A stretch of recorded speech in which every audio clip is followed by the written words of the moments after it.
নমস্কার বন্ধুরা, ঝর্ণা কলম চ্যানেলের নতুন একটি ইতিহাসের ক্লাসে আবারও সকল ভিউয়ার্সকে জানাই অনেক অনেক স্বাগত। আমি চামেলি এবং আজকের টপিক হচ্ছে মুঘল যুগের ধারাবাহিক ইতিহাস থেকে মুঘল সম্রাট জাহাঙ্গীর। এর আগের দিন আমি মহান মুঘল সম্রাট আকবর নিয়ে আলোচনা করেছি। ফুল লেন্থ ক্লাস ছিল, তোমরা এখনও যারা ওই ক্লাসটি দেখোনি তারা আজকের ক্লাসের ডেসক্রিপশনে গিয়ে ওই ক্লাসটা দেখে নিতে পারো। এছাড়া ইতিহাসের উপর প্রাচীন, মধ্য এবং আধুনিক যুগের একাধিক ক্লাস দেখতে অবশ্যই তোমরা ঝর্ণা কলম চ্যানেল ভিজিট করতে পারো। আমরা মুঘল যুগের যে ধারাবাহিক ইতিহাস নিয়ে আলোচনা করছিলাম, যেখানে আমাদের আকবর অবধি আলোচনা করা হয়েছিল, তার প্লেলিস্ট তোমরা পেয়ে যাবে আজকের ক্লাসের ডেসক্রিপশনে। এবং আকবরের পর আজকে আমরা মুঘল সম্রাট জাহাঙ্গীরকে নিয়ে আলোচনা করব। জাহাঙ্গীরের রাজনৈতিক জীবন নিয়ে আজকে রয়েছে 35টি প্রশ্নোত্তর।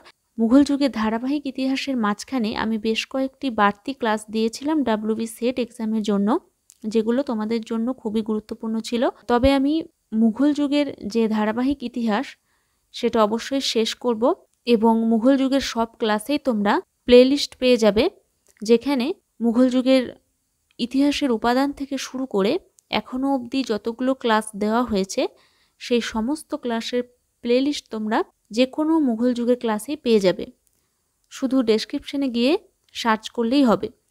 তো আজকে মুঘল সম্রাট জাহাঙ্গীর থেকে যে প্রশ্নোত্তরগুলো রয়েছে, তাহলে চলো সেগুলো দেখে নিই।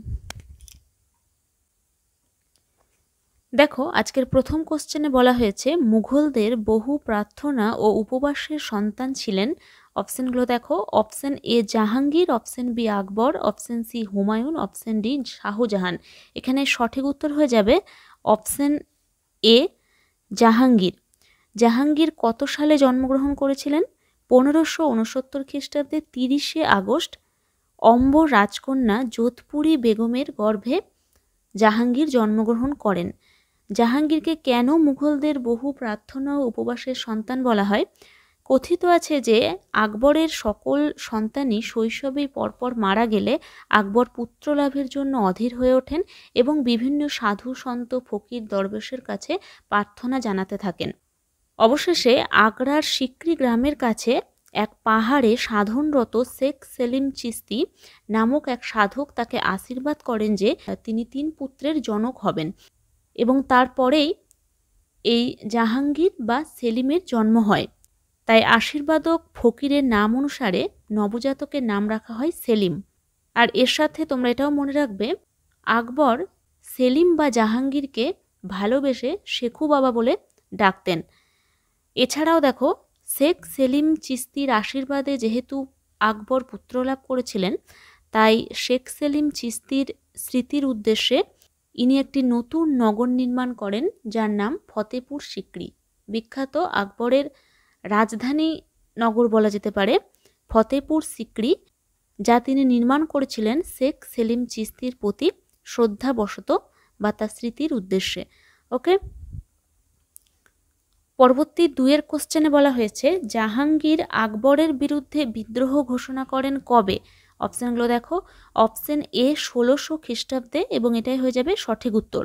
1600 খ্রিস্টাব্দে জাহাঙ্গীর তার স্নেহভাজন পিতার বিরুদ্ধে বিদ্রোহ করেন। বলা হচ্ছে সেলিমের নৈতিক চরিত্র ভালো ছিল না। যৌবনের সূচনাতেই তিনি কুসংসর্গে পড়ে তার জীবন কলঙ্কময় করেন এবং আকবর বহু চেষ্টাতেও তাকে শোধরাতে পারেননি। তিনি 1600 খ্রিস্টাব্দে পিতার বিরুদ্ধে বিদ্রোহ করছেন এবং 1602 খ্রিস্টাব্দে আকবরের বন্ধু বিখ্যাত ঐতিহাসিক আবুল ফজলকে হত্যা করছেন চক্রান্ত করে। তাহলে তোমরা সাল দুটো মনে রাখবে, 1600 খ্রিস্টাব্দে সেলিম বা জাহাঙ্গীর আকবরের বিরুদ্ধে বিদ্রোহ ঘোষণা করেন এবং 1602 খ্রিস্টাব্দে সেলিমের চক্রান্তে আকবর শহীদ আবুল ফজল নিহত হন। ওকে, পরবর্তী 3 কোশ্চেনে বলা হয়েছে কোন তথ্যটি সঠিক নয়? অপশানগুলো দেখো, অপশান এ 15 বছর বয়সে অম্বররাজ ভগবান দাসের কন্যা মানবাইয়ের সাথে সেলিমের বিবাহ হয়। অপশান বি জাহাঙ্গীরের চক্রান্তে আবুল ফজল নিহত হন। অপশান সি আকবরের মতোই জাহাঙ্গীরও বাল্যে লেখাপড়ার সুযোগ থেকে বঞ্চিত হন। অপশান ডি জাহাঙ্গীরের অভিষেক সম্পন্ন হয় আগ্রা দুর্গে। এখানে কোন তথ্যটি সঠিক নয়? অপশান সি হয়ে যাবে এখানে সঠিক উত্তর। দেখো, আকবর মহান মুঘল সম্রাট তথা বিশ্বের ইতিহাসে মহান সম্রাটদের মধ্যে অন্যতম হলেও তিনি কিন্তু শিক্ষার দিক থেকে নিরক্ষর ছিলেন। হুমায়ুনের ভ্রাম্যমাণ জীবনের একটি অংশে আকবরের জন্ম হয়েছিল, তাই বাল্যে তিনি লেখাপড়া করার কোনো সুযোগ পাননি। কিন্তু আকবর পুত্র সেলিম বা জাহাঙ্গীর ইনি কিন্তু লেখাপড়া করার যথেষ্ট সুযোগ পেয়েছিলেন। ইসলামিক রীতি অনুযায়ী 4 বছর 4 মাস 4 দিন বয়সে উপযুক্ত শিক্ষকদের অধীনে সেলিমের বিদ্যাশিক্ষা শুরু হয়েছিল। অল্প বয়সেই তিনি ফার্সি, তুর্কি ও হিন্দি ভাষায় ব্যুৎপত্তি অর্জন করেছিলেন। এছাড়া ইতিহাস, ভূগোল, উদ্ভিদবিদ্যা, প্রাণীবিদ্যা, চিত্রাঙ্কন, শিকার সব কিছুতেই তিনি কিন্তু দক্ষতা লাভ করেন। আর এই প্রসঙ্গে তোমরা মনে রাখবে যে জাহাঙ্গীর বা সেলিমের শিক্ষক কারা ছিলেন। প্রথম শিক্ষক ছিলেন মৌলানা মীর রালান হারভি। এটা কিন্তু সেপারেটভাবে কোশ্চেন দেয়, মনে রাখবে। মৌলানা মীর রালান হারভি ইনি ছিলেন জাহাঙ্গীরের প্রথম শিক্ষক। এছাড়াও শেখ আহমেদ, কুতুবউদ্দিন মোহাম্মদ আতগা খান এবং আব্দুল রহিম খানি খানান, যিনি বৈরাম খানের পুত্র, তিনি কিন্তু জাহাঙ্গীরের শিক্ষক ছিলেন। তাহলে দেখো, আকবরের মতো জাহাঙ্গীর বাল্যে লেখাপড়ার সুযোগ থেকে বঞ্চিত হন, এটা একদমই ভুল তথ্য। এছাড়া অন্য যে অপশানগুলো রয়েছে তোমরা সবগুলোই ভালোভাবে নোটিশ করবে। জাহাঙ্গীরের অভিষেক কোথায় সম্পন্ন হয়েছিল? আগ্রা দুর্গে। আর জাহাঙ্গীরের বিবাহ হয়েছিল 15 বছর বয়সে অম্বর রাজকন্যা ভগবান দাসের কন্যা মানবাইয়ের সাথে। ঠিক আছে, পরবর্তী 4 কোশ্চেনে বলা হয়েছে সিংহাসনে আরোহণের পর কত সালে জাহাঙ্গীর পুত্র খসরুর বিদ্রোহের সম্মুখীন হন? অপশানগুলো দেখো। অপশান এ 1605 খ্রিস্টাব্দে, অপশান বি 1606 খ্রিস্টাব্দে এবং এটাই হয়ে যাবে সঠিক উত্তর। 1606 খ্রিস্টাব্দে সেলিম বা জাহাঙ্গীর তার পুত্র খসরুর বিদ্রোহের সম্মুখীন হন। 1600 খ্রিস্টাব্দে সেলিম তার স্নেহশীল পিতা আকবরের বিরুদ্ধে বিদ্রোহ ঘোষণা করছেন। ঠিক সেরকমই 1606 খ্রিস্টাব্দে মানবাইয়ের গর্ভজাত পুত্র খসরুর বিদ্রোহের সম্মুখীন হচ্ছেন জাহাঙ্গীর 1606 খ্রিস্টাব্দে। এ প্রসঙ্গে তোমরা মনে রাখবে যে মানবাই ছিলেন ভগবান দাসের কন্যা এবং মান সিংয়ের ভগিনী, এবং আকবর একসময় ঠিক করেছিলেন যে তিনি সেলিমকে নন, সেলিম পুত্র খসরুকে মহান মুঘল সম্রাট বা পরবর্তী সম্রাট হিসেবে মনোনীত করে যাবেন।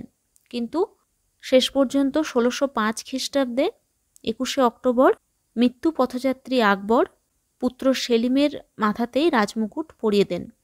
পরবর্তী 5 কোশ্চেনে বলা হয়েছে মুঘল সম্রাট জাহাঙ্গীর কর্তৃক বেল অফ জাস্টিস বা ন্যায় শিকল তৈরির কারণ কোনটি ছিল? অপশানগুলো দেখো। অপশান এ ন্যায় বিচার থেকে বঞ্চিত প্রজাদের অভাব অভিযোগ শোনার জন্য, অপশান বি প্রত্যেক প্রজার দৈনন্দিন অভাব অভিযোগ শোনার জন্য, অপশান সি কর্মচারীদের দুর্নীতি বন্ধ করার জন্য, অপশান ডি উপরোক্ত সবকটি। এখানে সঠিক উত্তর অপশান এ, অর্থাৎ ন্যায় বিচার থেকে বঞ্চিত প্রজাদের অভাব অভিযোগ শোনার জন্য মুঘল সম্রাট জাহাঙ্গীর বেল অফ জাস্টিস বা ন্যায় শিকল তৈরি করেছিলেন। আর এই শিকলটা আগ্রা দুর্গের শাহ বুরুজ থেকে যমুনা নদীর তীর পর্যন্ত 60টি ঘণ্টাযুক্ত 30 গজ লম্বা সোনার শিকল ছিল। এই শিকল টানলে সম্রাটের ঘরের ঘণ্টা বেজে উঠত এবং ন্যায় বিচার থেকে বঞ্চিতরা এই শিকল টেনে ন্যায় বিচার পাওয়ার আশা করতেন বা ন্যায় বিচার পেতেন। এই ব্যবস্থা অবশ্যই মধ্যযুগের ইতিহাসে অভিনবত্ব ছিল। এছাড়াও সেলিম বা জাহাঙ্গীর প্রজা কল্যাণের উদ্দেশ্যে 12টি আইন বা দস্তর উল আলম তিনি কিন্তু ঘোষণা করেছিলেন।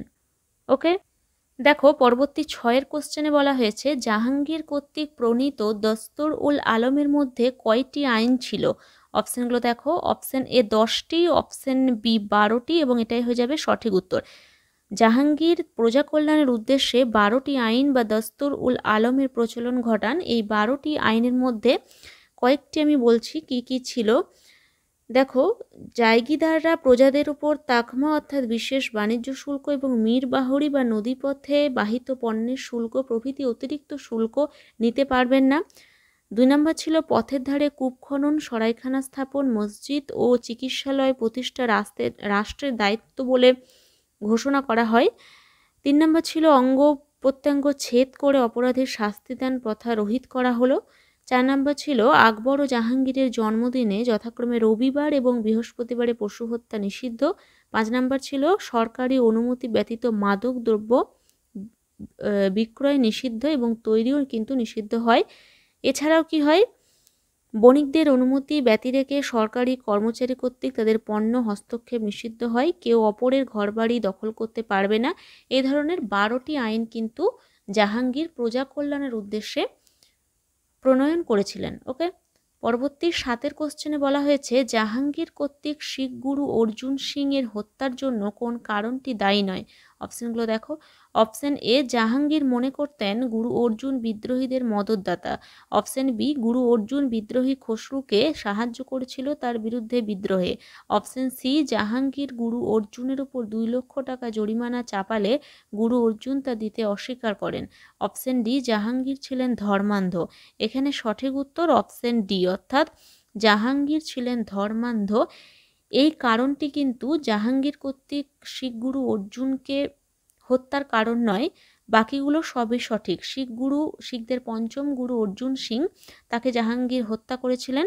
তার কারণ হিসেবে সবচেয়ে উল্লেখযোগ্য কারণ সেটি হচ্ছে জাহাঙ্গীর মনে করেছিলেন যে তার বিদ্রোহী পুত্র খসরুকে শিখ গুরু অর্জুন আশীর্বাদ করেছিলেন এবং সাহায্য স্বরূপ অর্থ সাহায্য করেন এবং খসরুর বিদ্রোহীদের মদত দিয়েছিলেন, সাহায্য করেছিলেন। এই কারণেই কিন্তু মূলত জাহাঙ্গীর শিখ গুরু অর্জুনকে হত্যা করেছিলেন। ওকে, পরবর্তী 8 কোশ্চেনে বলা হয়েছে কোন ঐতিহাসিক প্রথম নূরজাহান চক্রের তত্ত্ব উপস্থাপন করেছেন। অপশনগুলো দেখো। Option A Satish Chandra, option B Srivastava, option C Beni Prasad, option D Ishwari Prasad. সঠিক উত্তর অপশন সি, অর্থাৎ বেনিপ্রসাদ।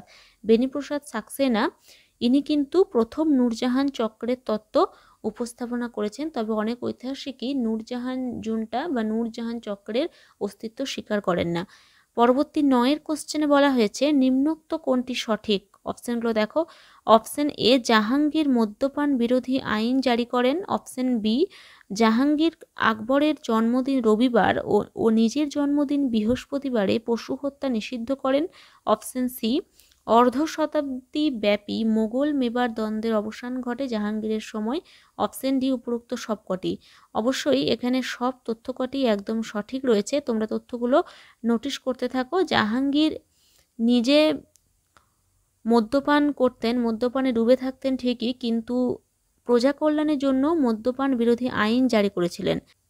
জাহাঙ্গীর আকবরের জন্মদিন রবিবার এবং তার নিজের জন্মদিন বৃহস্পতিবারে পশু হত্যা বন্ধ করেছিলেন, যেটা দস্তুর উল আলমের একটা আইন ছিল। আর অর্ধ শতাব্দ ব্যাপী মোগল মেবার দ্বন্দ্বের অবসান ঘটেছিল জাহাঙ্গীরের সময়। ওকে, পরবর্তী 10 কোশ্চেনে বলা হয়েছে জাহাঙ্গীরের রাজত্বকাল মুঘল রাজবংশের ইতিহাসে অগৌরবের কারণ। অপশনগুলো দেখো। অপশন এ, রাজ্য শাসন ব্যাপারে তার উদাসীনতা। অপশন বি, কান্দাহার মুঘলদের হস্তচ্যুত হওয়া। অপশন সি, শিখ গুরু অর্জুন সিং এর হত্যাকাণ্ড। অপশন ডি, নূরজাহানের ক্ষমতা রাজনীতিতে প্রশাসনিক অবক্ষয়। এখানে সঠিক উত্তর অপশন বি, অর্থাৎ কান্দাহার মুঘলদের হস্তচ্যুত হওয়া 1622 খ্রিস্টাব্দে। এটা কিন্তু জাহাঙ্গীরের রাজত্বকালে মুঘল রাজবংশের ইতিহাসে একটা অগৌরবের দিক, কারণ কান্দাহার মুঘল শাসকদের কাছে একটি গুরুত্বপূর্ণ সীমান্ত বলা যেতে পারে বা গুরুত্বপূর্ণ রাজ্যাংশ। দেখো, 1595 খ্রিস্টাব্দে কান্দাহারের গুরুত্বের কথা মাথায় রেখে আকবর এই অঞ্চলটি দখল করেছিলেন, কিন্তু জাহাঙ্গীরের সমকালীন পারস্যরাজ শাহ আব্বাস কান্দাহারের হস্তচ্যুতি মেনে নিতে পারেননি। তিনি 1612 থেকে 20 খ্রিস্টাব্দের মধ্যে প্রচুরবার জাহাঙ্গীরের রাজদরবারে প্রচুর উপহার উপঢৌকন সহ দূত পাঠিয়েছিলেন সৌহার্দ্য স্থাপনের জন্য।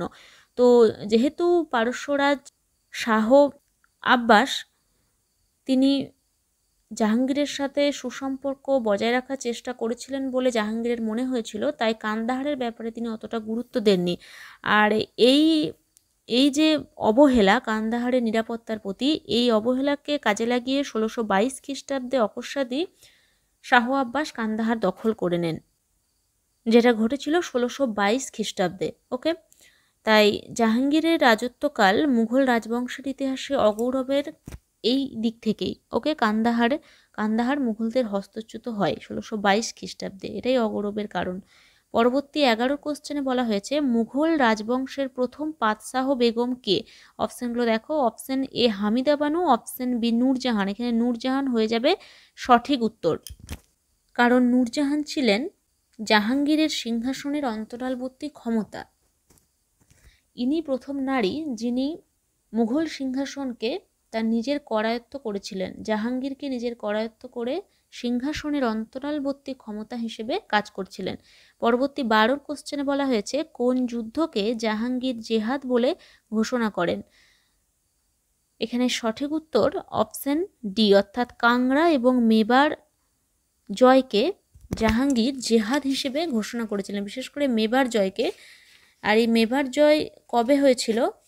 ১৬১৫ খ্রিস্টাব্দে যুবরাজ শাহজাহানের দ্বারা মেবার রাজ্যের সঙ্গে এক প্রকার সন্ধি করে মেবারকে বশ্যতা স্বীকারে বাধ্য করা হয় এবং ১৬২০ খ্রিস্টাব্দে উত্তর পশ্চিম সীমান্তে দুর্ভেদ্য দুর্গ কাংড়া দুর্গ জয় করেছিলেন এই জাহাঙ্গীর। তাই কাংড়া এবং মেবার জয়কে জাহাঙ্গীর জেহাদ বলে ঘোষণা করেছিলেন।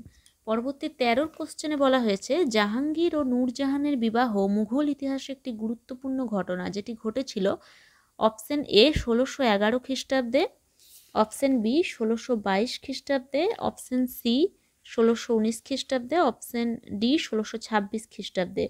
এখানে সঠিক উত্তর হয়ে যাবে অপশন এ, অর্থাৎ ১৬১১ খ্রিস্টাব্দে। ১৬১১ খ্রিস্টাব্দে জাহাঙ্গীরের সঙ্গে মেহেরুন্নেসা বা নূরজাহানের বিবাহ হয়েছিল।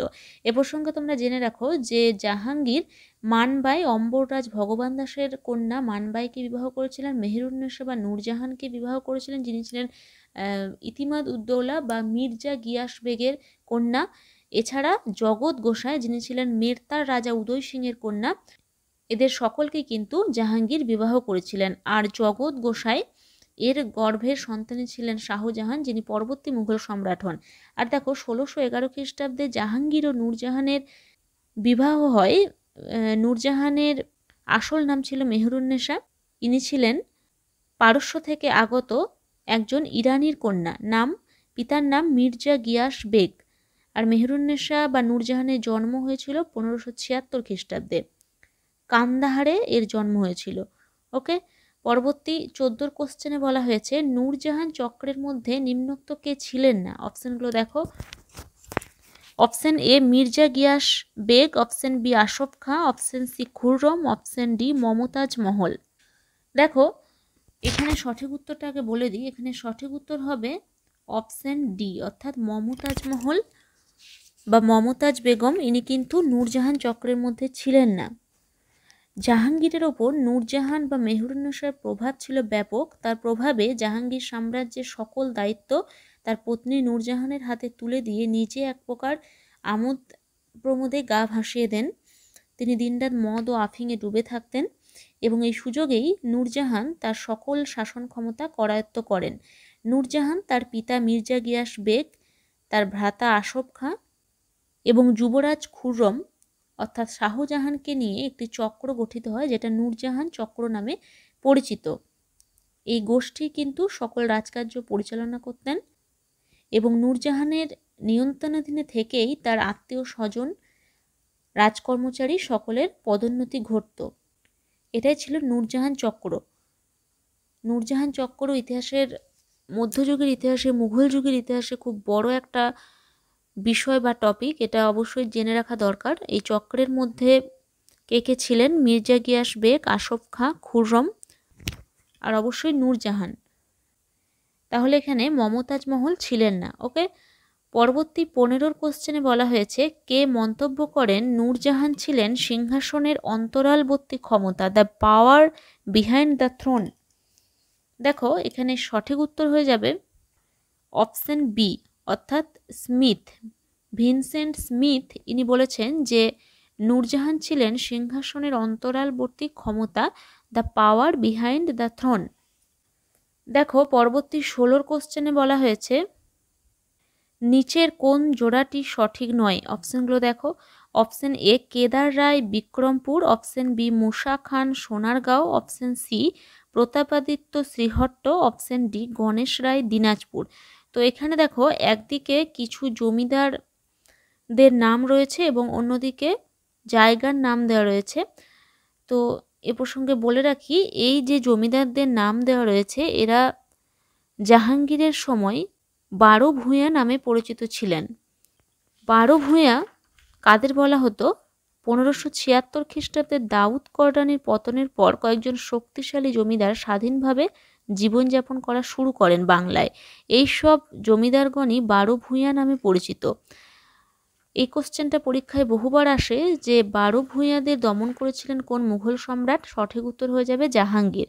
দেখো 12 ভূঁইয়াদের মধ্যে কে কে ছিলেন?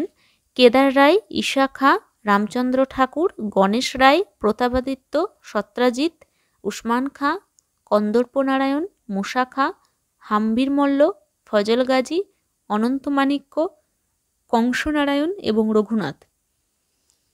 তো এখানে দেখো যেটা বলেছে অপশন এ কেদার রায় বিক্রমপুর, মুসা খাঁ সোনারগাঁও, প্রতাপাদিত্য শ্রীহট্ট, গণেশ রায় দিনাজপুর। এখানে সঠিক উত্তর হয়ে যাবে অপশন সি, অর্থাৎ প্রতাপাদিত্য শ্রীহট্ট। এটা ভুল রয়েছে, প্রতাপাদিত্য ছিল যশোহরের। এছাড়া সবগুলো কিন্তু সঠিক রয়েছে।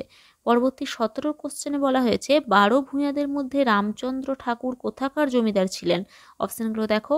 Option A Bhusna, option B Bhulua, option C Puthia, option D Bishnupur. সঠিক উত্তর অপশন সি, অর্থাৎ পুটিয়ার জমিদার ছিলেন রামচন্দ্র ঠাকুর। ভূষণার জমিদার কে ছিলেন? সত্রাজিৎ। ভুলুয়ার জমিদার ছিলেন অনন্ত মাণিক্য এবং বিষ্ণুপুরের জমিদার কে ছিলেন? বিষ্ণুপুরের জমিদার ছিলেন হাম্বির মল্ল। এটাও মনে রাখবে। পরবর্তী 18 কোশ্চেনে বলা হয়েছে জাহাঙ্গীরের কোন সেনাপতি বাংলার 12 ভূঁইয়াদের দমন করেছিল? খুবই গুরুত্বপূর্ণ কোশ্চেন। দেখো ইসলাম খান, যিনি শেখ সেলিম চিস্তির পুত্র ছিলেন, এবং মানসিংহ, দুজনেই কিন্তু এই 12 ভূঁইয়াদের দমন করেছিলেন, ইসলাম খান বিশেষ করে এবং মানসিংহ। ওকে, পরবর্তী 19 কোশ্চেনে বলা হয়েছে নিম্নোক্ত কোন তথ্যটি সঠিক? অপশনগুলো দেখো। অপশন এ সেলিম চিস্তির পুত্র ইসলাম খাঁ 1608 খ্রিস্টাব্দে বাংলার সুবাদার নিযুক্ত হন। অপশন বি ইসলাম খাঁ বাংলার নতুন রাজধানী ঢাকার নামকরণ করেন জাহাঙ্গীরনগর। অপশন সি মগ ও পর্তুগিজদের আক্রমণের হাত থেকে রাজধানী স্থানান্তর করেন। অপশন ডি উপরোক্ত সবকটি। দেখো শেখ সেলিম চিস্তির পুত্র ইসলাম খাঁ 1608 খ্রিস্টাব্দে বাংলার সুবাদার নিযুক্ত হচ্ছেন 12 ভূঁইয়াদের দমন করার পর, এবং সুবাদার নিযুক্ত হওয়ার পরেই তিনি কিন্তু ঢাকায় রাজধানী স্থানান্তর করছেন। রাজমহল থেকে ঢাকাতে তিনি রাজধানী স্থানান্তর করছেন কেন? মগ ও পর্তুগিজদের আক্রমণের হাত থেকে রক্ষা পাওয়ার জন্য। এবং ঢাকার নতুন নামকরণ কি করেছিলেন? জাহাঙ্গীরনগর। তাহলে এখানে সঠিক উত্তর হয়ে যাবে অপশন ডি, অর্থাৎ উপরোক্ত সবকটি। পরবর্তী 20 কোশ্চেনে বলা হয়েছে 12 ভূঁইয়াদের মধ্যে কে আকবরের নিকট পরাজিত হন? অপশনগুলো দেখো। Option A Isa Khan Kedar Rai, option B Musa Khan Kandarpa Narayan, option C Kedar Rai Pratapaditya, option D Usman Khan Satrajit. সঠিক উত্তর অপশন এ, অর্থাৎ ঈশা খাঁ এবং কেদার রায় এই দুজনে শুধুমাত্র আকবরের নিকট পরাজিত হয়েছিলেন। বাকি 10 জন কিন্তু জাহাঙ্গীরের আমলে ইসলাম খানের হাতে পরাজিত হন। ওকে, দেখো পরবর্তী 21 কোশ্চেনে বলা হয়েছে নিম্নোক্ত কোন তথ্যটি সঠিক নয়? অপশনগুলো দেখো।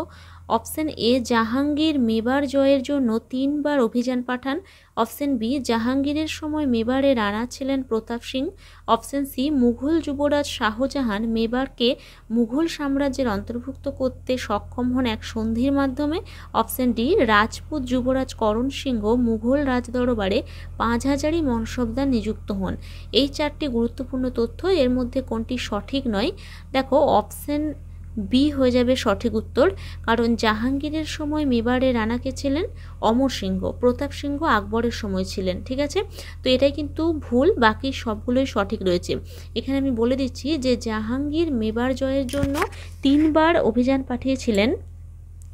প্রথম অভিযান তিনি পাঠিয়েছিলেন 1605 খ্রিস্টাব্দে তার দ্বিতীয় পুত্র যুবরাজ পারভেজের দ্বারা, এবং পারভেজ ব্যর্থ হলে 1608 খ্রিস্টাব্দে সেনাপতি মহাবত খাঁর উপর এই দায়িত্ব তিনি অর্পণ করেন। মহাবত খাঁর কাছে অমর সিংহ পরাজিত হলেও মোগলদের বশ্যতা স্বীকার করেননি। এই অবস্থায় কি করা হয়েছিল? 1613 খ্রিস্টাব্দে যুবরাজ খুররম অর্থাৎ শাহজাহানের নেতৃত্বে তৃতীয় অভিযান পাঠানো হয়, এবং শাহজাহান গ্রাম ও শহরে সীমাহীন অত্যাচার চালিয়ে এবং লুণ্ঠনের মাধ্যমে রাজপুতদের মনোবল ভেঙে দেন এবং অমর সিংহের সরবরাহ ব্যবস্থা বিধ্বস্ত করেন। তাই অন্য কোনো উপায় না থাকায় 1615 খ্রিস্টাব্দে অমর সিংহ এক সন্ধির মাধ্যমে মোগলদের সাথে মিত্রতা করতে বা মোগল বশ্যতা স্বীকার করতে কিন্তু তিনি সক্ষম হন এক সন্ধির মাধ্যমে। ওকে, এছাড়াও দেখো, রাজপুত যুবরাজ করণ সিং মুঘল রাজদরবারে 5000 মনসব নিযুক্ত হন। এই যে শাহজাহান রাজপুতদের সাথে সন্ধি করলেন অমর সিংহের সাথে, তো এই সন্ধিরই একটি শর্ত ছিল রাজপুত যুবরাজ করণ সিংহ মুঘল রাজদরবারে 5000ই মনসব নিযুক্ত হবেন। ওকে, তাহলে সবগুলো তোমরা ভালো করে নোটিশ করো। পরবর্তী 22 কোশ্চেনে বলা হয়েছে উত্তর পশ্চিম সীমান্তে রাভি ও শতদ্রু নদীর মধ্যবর্তী স্থানে অবস্থিত কাংড়া দুর্গটি কতদিনের অবরোধের পর মোগল সাম্রাজ্যের অন্তর্ভুক্ত হয়? দেখো, পাঞ্জাবের উত্তর পশ্চিম সীমান্তে রাভি এবং শতদ্রু নদীর মধ্যবর্তী স্থানে কাংড়া বা নগরকোট এই গিরি দুর্গটি ছিল একটি দুর্ভেদ্য দুর্গ। আকবর এই দুর্গটি জয় করতে ব্যর্থ হয়েছিলেন, তবে জাহাঙ্গীরের সময় এই দুর্গটি মোগল সাম্রাজ্যের অন্তর্ভুক্ত হয়। তো কতদিনের অবরোধের পর? এখানে সঠিক উত্তর হয়ে যাবে 22 অপশন বি, অর্থাৎ 14 মাস। 1 বছর 2 মাস সময় লেগেছিল এই দুর্গটিকে মোগল সাম্রাজ্যের অন্তর্ভুক্ত করতে, এবং এই কাংড়া দুর্গ কিন্তু যুবরাজ খুররম অর্থাৎ শাহজাহান মোগল সাম্রাজ্যের অন্তর্ভুক্ত করেছিলেন। প্রথমে জাহাঙ্গীর পাঞ্জাবের শাসনকর্তা মুর্তাজা খাঁকে এই দুর্গটি দখলের দায়িত্ব দেন, কিন্তু তিনি ব্যর্থ হন। ব্যর্থ হলে 14 মাস ধরে অবরোধ করে যুবরাজ খুররম এই দুর্গটি 1620 খ্রিস্টাব্দে মোগলদের আত্মসমর্পণে বাধ্য করেন। পরবর্তী 23 কোশ্চেনে বলা হয়েছে মালিক অম্বর কে ছিলেন? খুবই গুরুত্বপূর্ণ কোশ্চেন। ইতিহাসে, বিশেষ করে মোগল যুগের ইতিহাসে, মধ্যযুগের ইতিহাসে মালিক অম্বর একটা বিশাল ব্যক্তিত্ব। কে ছিলেন একটু ছোট্ট করে বলার চেষ্টা করছি। অপশানগুলো দেখো আগে। মুঘলদের বিশ্বস্ত সেনাপতি, অপশান বি আহমেদনগরের নিজাম শাহী রাজবংশের প্রধানমন্ত্রী। এটাই হয়ে যাবে সঠিক উত্তর। দেখো, মালিক অম্বর প্রথম জীবনে ছিলেন একজন হাফসি কৃতদাস। পশ্চিম এশিয়ার বাগদাদের দাসবাজার থেকে তাকে খরিদ করে আহমেদনগরে আনা হয়, এবং আহমেদনগরের নিজাম শাহী বংশের দ্বিতীয় মুর্তাজার প্রধানমন্ত্রী বা পেশোয়ার দায়িত্ব তিনি গ্রহণ করেছিলেন। তার মতো প্রতিভাবান শাসক এবং কূটনীতিবিদ দক্ষিণ ভারতে তখন আর কেউ ছিল না। প্রধানত তার পরাক্রম এবং কূটনীতির জন্যই জাহাঙ্গীর বারংবার চেষ্টা করেও দাক্ষিণাত্যে মুঘল সাম্রাজ্যের সীমানা বৃদ্ধি করতে সমর্থ হননি। 1626 খ্রিস্টাব্দে এই প্রতিভাবান রাজনীতিকের মৃত্যু হলে আহমেদনগর মুঘল সাম্রাজ্যের অন্তর্ভুক্ত হয়। তাহলে মালিক অম্বর কে ছিলেন? প্রথম জীবনে একজন হাফসি কৃতদাস, যাকে পশ্চিম এশিয়ার বাগদাদের দাসবাজার থেকে আহমেদনগরে আনা হয়েছিল। আর 1626 খ্রিস্টাব্দে এই প্রতিভাবান রাজনীতিকের মৃত্যু হয়। আর একটা কথা এর সঙ্গে তোমরা মনে রাখবে, এই মালিক অম্বর কিন্তু বিখ্যাত গেরিলা যুদ্ধ বিশারদ ছিলেন। ওকে, পরবর্তী 24 কোশ্চেনে বলা হয়েছে জাহাঙ্গীর তার তৃতীয় পুত্র খুররমকে শাহজাহান উপাধি প্রদান করেছিলেন কখন? ভেরি ভেরি ইম্পর্টেন্ট কোশ্চেন, ভালো করে দেখো অপশানগুলো। অপশান এ মালিক অম্বরের পরাজয়ের পর, অপশান বি মেবার মুঘল সাম্রাজ্যের অন্তর্ভুক্ত হবার পর, অপশান সি কাংড়া দুর্গ বিজয়ের পর, অপশান ডি খুররম সম্রাট হবার পর। এখানে সঠিক উত্তর মালিক অম্বরের পরাজয়ের পর। সমগ্র মুঘল যুগে শাহজাহানের সময়ে তার সবচেয়ে যে বিরুদ্ধচারণ করেছিল বা সবচেয়ে যার সমস্যার সম্মুখীন জাহাঙ্গীরকে হতে হয়েছিল, তিনি হলেন মালিক অম্বর, আহমেদনগর রাজ্যের প্রধানমন্ত্রী। ইনি থাকার কারণে বারংবার চেষ্টা করেও মুঘল সাম্রাজ্যের সীমানা জাহাঙ্গীর বৃদ্ধি করতে পারেননি। তো এই মালিক অম্বর ছিলেন জাহাঙ্গীরের সবচেয়ে বড় সমস্যা তার সাম্রাজ্যে, তার রাজত্বকালে।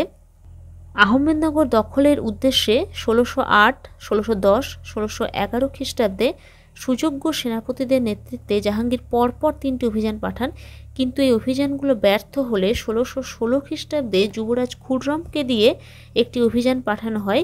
দীর্ঘ সংগ্রামের পর মালিক অম্বর মোগলদের এক সন্ধি স্বাক্ষরে বাধ্য হন 1617 খ্রিস্টাব্দে।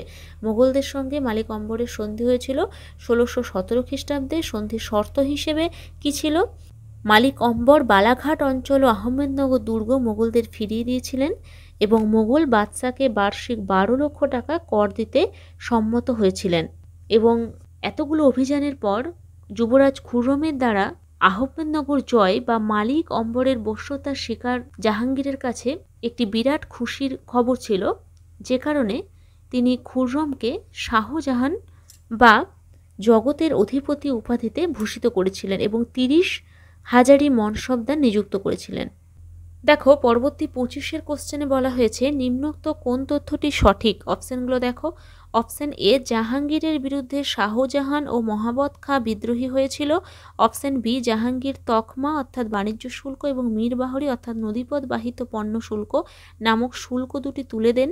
অপশান সি, জাহাঙ্গীর পশুপ্রিয় ছিলেন তাই একটি বিশাল পশুশালা ও পক্ষীশালা নির্মাণ করেন। এবং অপশান ডি, উপরোক্ত সবগুলি। এখানে সঠিক উত্তর হয়ে যাবে অপশান ডি অর্থাৎ উপরোক্ত সবগুলি। দেখো শাহজাহান এবং মহাবত খাঁ যিনি ছিলেন জাহাঙ্গীরের একজন বিশ্বস্ত সেনাপতি, তো এই দুজনেই কিন্তু জাহাঙ্গীরের বিরুদ্ধে বিদ্রোহী হয়েছিলেন। এছাড়া দেখো জাহাঙ্গীর তকমা অর্থাৎ বাণিজ্য শুল্ক এবং মীরবাহরি অর্থাৎ নদীপথ বাহিত এই দুটি শুল্ক, অতিরিক্ত শুল্ক তুলে দেন। আর জাহাঙ্গীর একাধারে কি ছিলেন? চিত্রাঙ্গনে দক্ষতা সত্ত্বেও পশুপ্রিয় এবং বিভিন্ন জীবজন্তু প্রিয় ছিলেন, তাই তিনি একটি বিশাল পশুশালা ও পক্ষীশালা নির্মাণ করেছিলেন। ওকে, পরবর্তী 26-এর কোশ্চেনে বলা হয়েছে নূরজাহান শব্দের অর্থ কী? অপশানগুলো দেখো। অপশান এ, জগতের আলো। অপশান বি, প্রাসাদের আলো। অপশান সি, জীবনের আলো। অপশান ডি, রাজ্যের আলো। সঠিক উত্তর অপশান এ অর্থাৎ জগতের আলো। নূরজাহান এই নামটি মেহেরুন্নেসাকে দিয়েছিল মুঘল সম্রাট জাহাঙ্গীর। প্রথমে নূর মহল নাম রাখা হয়েছিল অর্থাৎ লাইট অফ প্যালেস, কিন্তু জাহাঙ্গীর দেখলেন যে তার প্রিয় পাতশাহ বেগমকে শুধুমাত্র প্রাসাদের মধ্যেই সীমাবদ্ধ রাখলে চলবে না, প্রাসাদের আলো খুব কম হয়ে যাচ্ছে, তাই তিনি জগতের আলো আখ্যা বা নাম দিয়েছিলেন লাইট অফ ওয়ার্ল্ড, নূরজাহান। ওকে, তাহলে এখানে নূরজাহান শব্দের অর্থ হয়ে যাবে জগতের আলো। পরবর্তী 27-এর কোশ্চেনে বলা হয়েছে নূরজাহান ছিলেন, অপশানগুলো দেখো, সুন্নি সম্প্রদায়ভুক্ত ইরানি। অপশান বি, শিয়া সম্প্রদায়ভুক্ত তুরানি। অপশান সি, শিয়া সম্প্রদায়ভুক্ত ইরানি। এবং এটাই হয়ে যাবে সঠিক উত্তর। নূরজাহান কে ছিলেন? শিয়া সম্প্রদায়ভুক্ত একজন ইরানি, যার পিতা ছিলেন মির্জা গিয়াস বেগ, যিনি মধ্য এশিয়ার কান্দাহার থেকে এসেছিলেন। কান্দাহারের মরুভূমিতে এই নূরজাহানের জন্ম হয়েছিল 1577 খ্রিস্টাব্দে। কোনো কোনো জায়গায় তোমরা 1576ও পেয়ে যাবে। নূরজাহানের মাতা ছিলেন আসমাত বেগম, আর ইনি ছিলেন শিয়া সম্প্রদায়ভুক্ত একজন ইরানি। আর দেখো নূরজাহানের ভ্রাতাকে ছিলেন আসফ খান এবং ইতিমত খান। নূরজাহানের প্রথম বিবাহ হয়েছিল 17 বছর বয়সে আলী কুলি ইস্তাজলির সঙ্গে, যাকে শাহজাহান শের আফগান উপাধি দিয়েছিলেন এবং বর্ধমানের একটি জায়গির প্রদান করেছিলেন। তবে এই নূরজাহানের স্বামী আলী কুলি ইস্তাজহির মৃত্যুর পর 35 বছর বয়সে জাহাঙ্গীর তাকে বিবাহ করেছিলেন এবং নূরজাহানের প্রথম বিবাহজাত সন্তান ছিলেন লাডলি বেগম। আর দেখো নূরজাহানের মৃত্যু হয়েছিল 1645 খ্রিস্টাব্দে 17 ডিসেম্বর। তার সমাধিস্থল ছিল শহদরাবাগ, লাহোরে।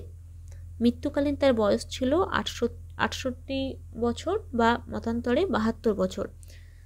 পরবর্তী 28-এর কোশ্চেনে বলা হয়েছে জাহাঙ্গীরের থেকে শের আফগান উপাধিতে ভূষিত ব্যক্তিটি ছিলেন নূরজাহানের পিতা, স্বামী, পুত্র, ভ্রাতা। তো অবশ্যই এখানে স্বামী হয়ে যাবে।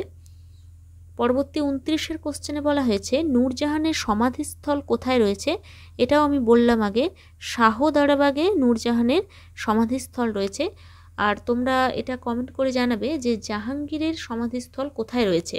ঠিক আছে, তোমরা যারা জানো তারা অবশ্যই কমেন্টে লিখবে জাহাঙ্গীরের সমাধিস্থল কোথায় রয়েছে।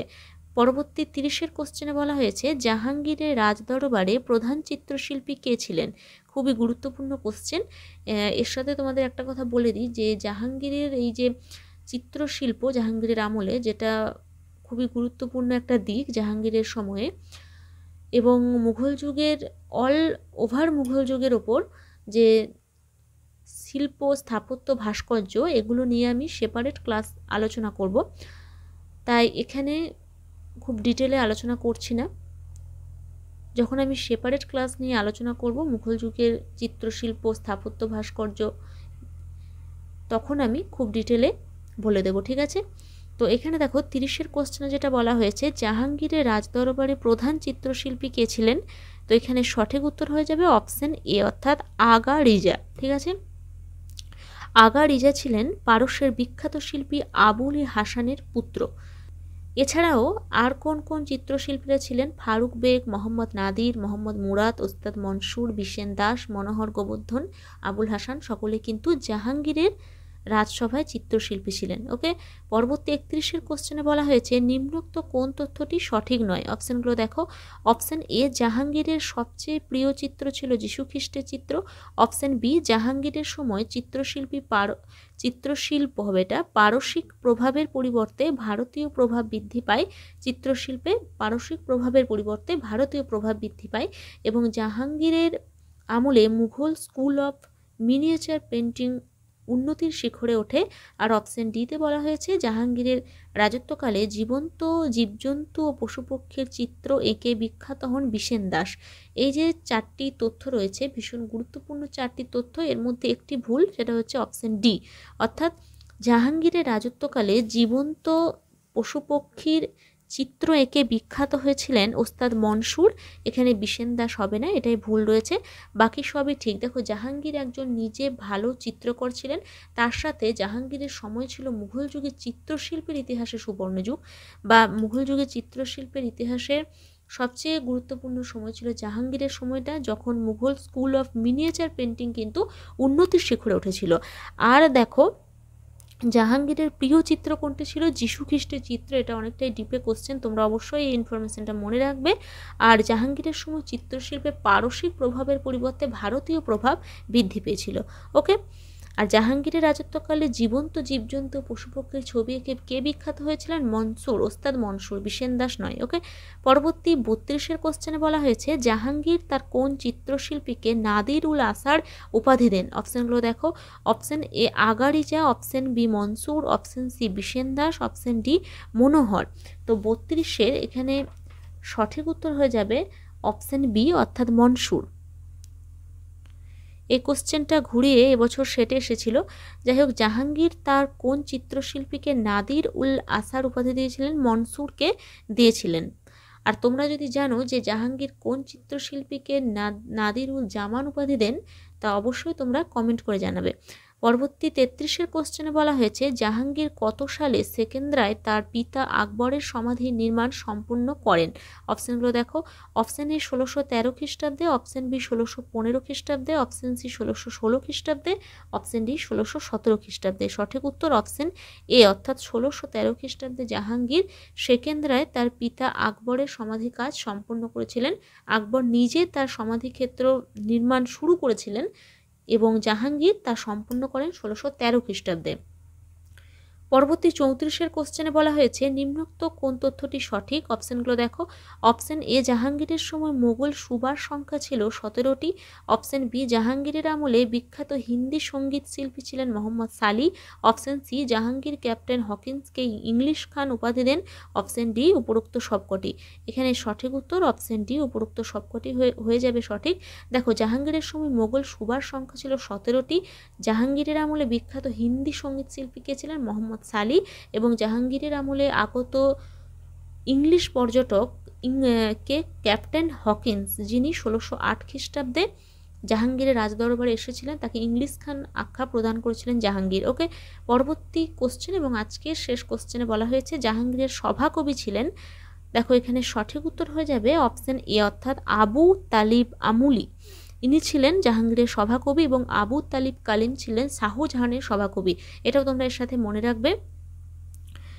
তাহলে দেখো আজকে মুঘল সম্রাট জাহাঙ্গীর থেকে যে 35টি কোশ্চেন ছিল শুধুমাত্র এক্সাম পয়েন্ট অফ ভিউ থেকে রাখার চেষ্টা করেছি এবং অ্যাডিশনাল ইনফরমেশনগুলো দিয়েছি এজন্যই যাতে তোমাদের জাহাঙ্গীরের রাজত্বকাল সম্পর্কে কনসেপ্টটা একটু হলেও ক্লিয়ার হয়।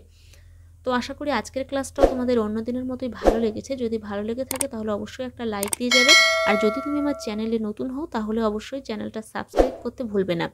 তো আজকের ক্লাসটি দেখার জন্য সকল ভিউয়ার্সকে ধন্যবাদ। দেখা হচ্ছে পরের ক্লাসে।